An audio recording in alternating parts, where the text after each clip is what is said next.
Good morning, everyone, and welcome to another edition of Here in Mullins. As you can tell, it's been a rough weekend for me, and the spring has sprung, and so has the pollen and all sorts of other things, and I'm struggling to even talk, so I'm going to do something that's a little bit unusual. I'm going to turn it over to this lady to my right, your left, Ms. Michelle Rogers, who is our executive director here at the Chamber, and she's going to run with it. Yeah, because the pollen has hit me too, so Bo and I both are kind of struggling today.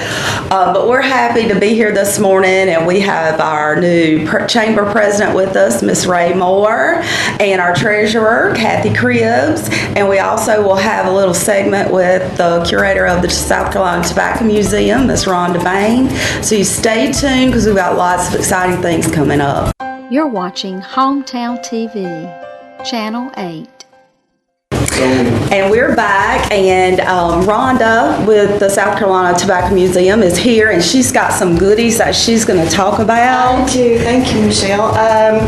Well, the museum has been pretty hectic this year so far. We were actually gifted 1,000 tobacco tins from a couple in Tennessee. They drove them the 17 hours about 3 weeks ago to drop them off, and we are still busy unpacking the 1,000 tobacco tins because we stopped and actually did a renovation of the museum to house the tins, but I brought a few with me today. Hold on a minute. Stop. What? We're not stopping the camera. We're just going to stop. Good. Slow it down just a little bit, and let's tell people. I don't think most people know what a tobacco tin is. A tobacco tin is something that you would, and I'm going to open this one, you would actually, oh God, if I break it, that would be bad. It would hold your tobacco in. They used to only have loose tobacco, I'm assuming? They did. Well, this is for cigarettes, so it could be or could not be. This would be where your cigarettes would sit. Is that a Lucky Strike? It is a Lucky Strike, and it says flat 50s. It is not from the 50s. There's 50 cigarettes in there. The stamp that said you paid your taxes, because this was a very big deal, is from 1932, so this is about 90 years old. This came in the Glecker collection. This right here is a very rare one too. It's actually a humidor, but like I said, again, which your loose leaf, and it still has the latch on it, which apparently is very rare. And it was a little known brand manufactured in Philadelphia. And then this is probably our oldest one. It is over 100 years old. Oh, wow. And you can see it has the stamp on it that says you pay taxes. It was a 1 pound stamp. And it had a Native American figurehead before we switched over to, yes. So I have actually narrowed down the date this one was done, but it's over 100 years old. And I brought this one just because it's my favorite. Well, what's the little man over there? The little man is actually a replica. In the early 1900s, this was what you would use to house your tobacco. If you could find an actual original one of these, not a replica, it is worth $1,800.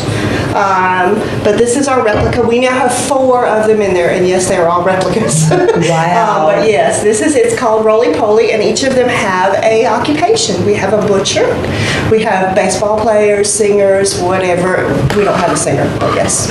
Rhonda, tell the people that are watching, there's just been such an amazing transformation over there. And it's the South Carolina Tobacco Museum. Yes. It's not the Mullins Tobacco Museum. Right. It's a source of great pride to all of us who played a part in the early days and in the latter days of tobacco production. Absolutely. It depends on what one's age is, but this town was built off the back of people who labored in the tobacco industry. Absolutely. And we were the South Carolina's largest, the world's best tobacco market at one time. Absolutely. There was, and I forget the year, because there was one year in the early 1900s that 16 million pounds of tobacco rolled through these streets to be auctioned. Yep. And when you think about the poundage of that, it's just, I cannot even fathom it. Right. Yes. Well, there's so much history and culture in the Tobacco Museum. And tell people your hours, so remind them. We are open Monday through Friday from 9 to 4. We will have spring and summer Saturday hours, and we're actually toying with one night that we stay open late, so people that work in at 5, but I have not decided which day yet. So. Can private tours be arranged? Absolutely, private tours. Just call. School children and things like that? Call, and we can actually even do those after hours. Our president, Ray Moore, wanted a tour after their meeting one, so we provided a tour at 6 o'clock at night. So they are willing to work with Yes, your schedule. absolutely. So come to Mullins, visit the South Carolina Tobacco Museum, go the renovation. see her renovations, and then shop and dine in downtown Mullins. Boy, you moving things right along. I am. I think Becoming it's pretty time. good at this. Oh, boy. So, Rhonda, thank you for the job. Thank you. All right. And may I? Are we to continue? Yes, go ahead and Yeah. continue.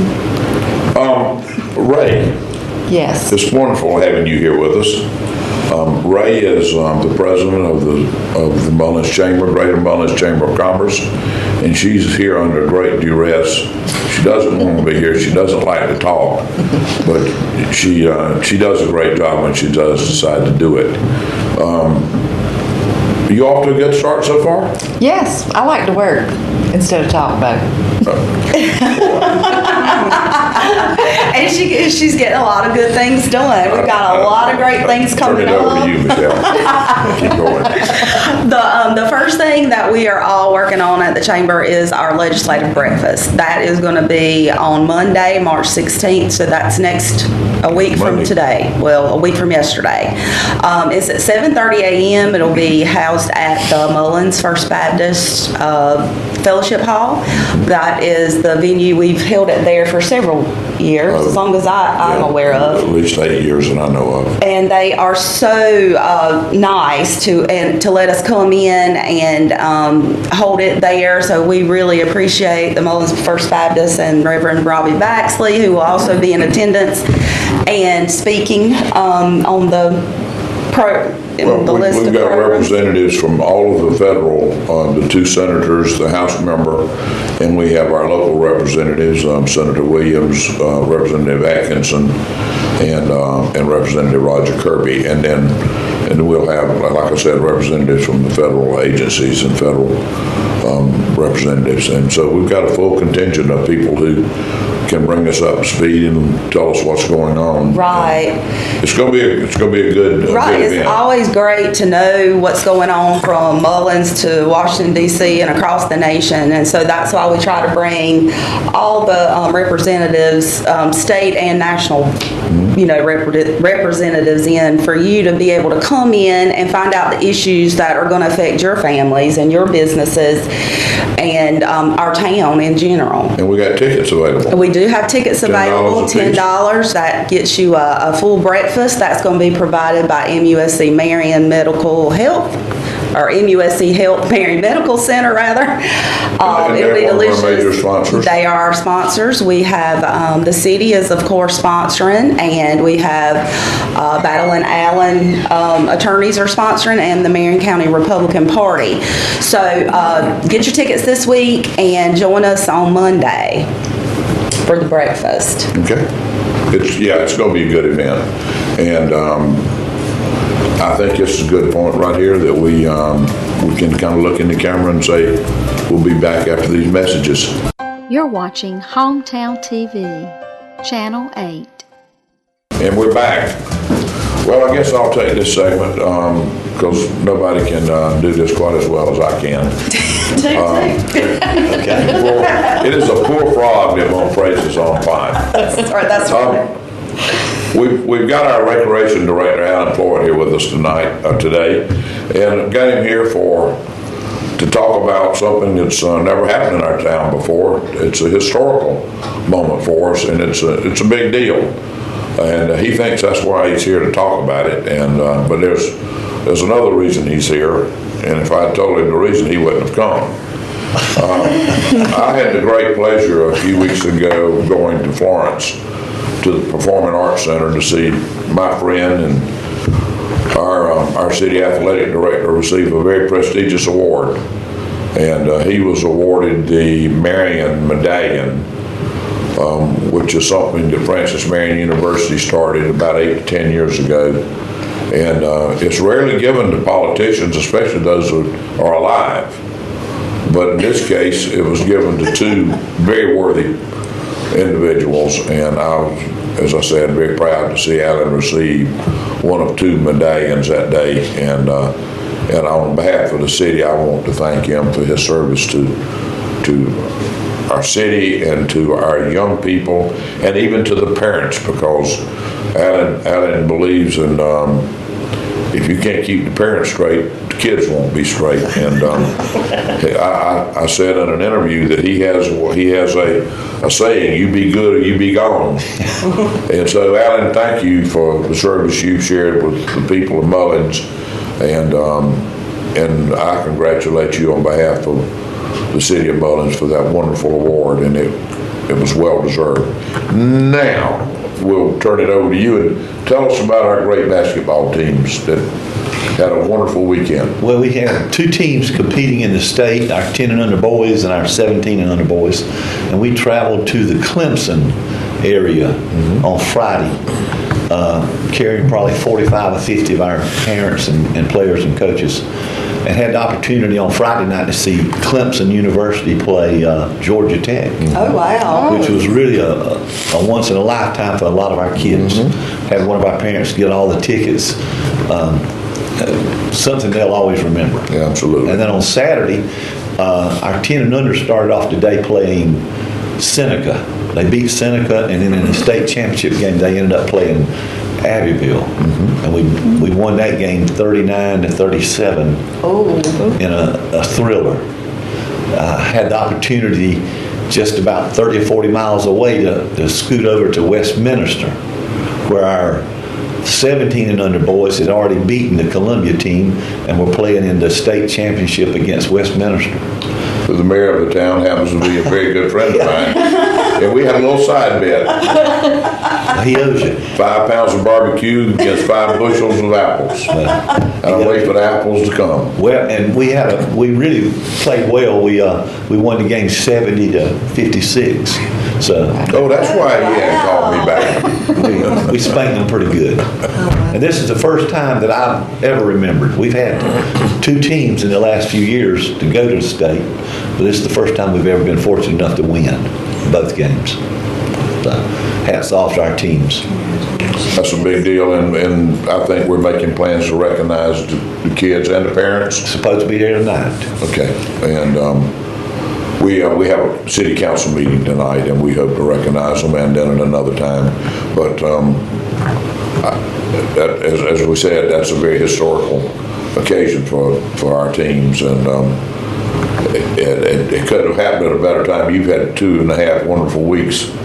And well deserved, I might add, Alan. And I just hope you don't plan to fold up your cane and head to the barn. But we're proud of what you've done for the city of Mullins.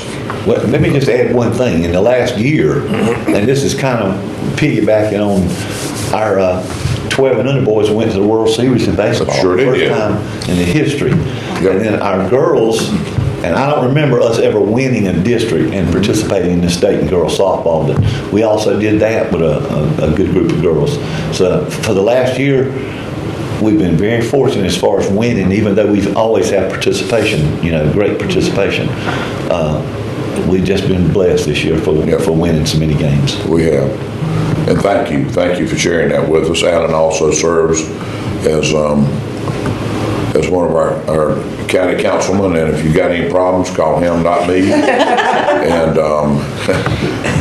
we a lot of good things happen here in this town. So many good things, actually. Especially with our children. Yeah. I mean, this is just great to know that they've put in the hard work and the effort, and their parents are supporting them, and the recreation department, it plays a huge role in that.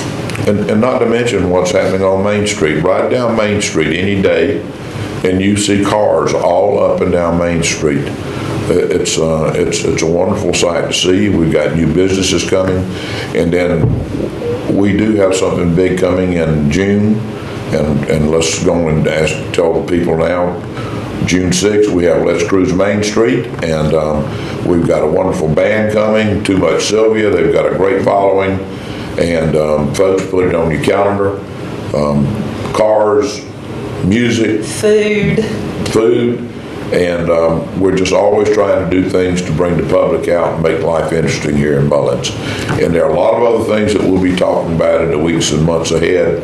It's an exciting time to be a citizen of this town, and I'm very, very proud to be a part of it and to be your mayor. But Could I add one other thing?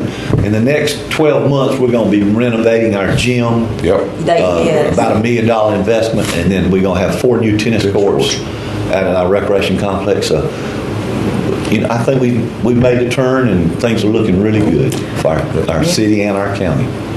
Anything else we got on the calendar that needs to be announced? You folks be safe out there. This coronavirus is for real, and just real simple precautions can help you eliminate a lot of problems for yourself. Simple hand washing and just sneezing into your sleeve, and a lot of little things you can do. So just be careful out there, and we hope you will be around next month for another edition of Here in Mullins. We got that down. We got All right. High five.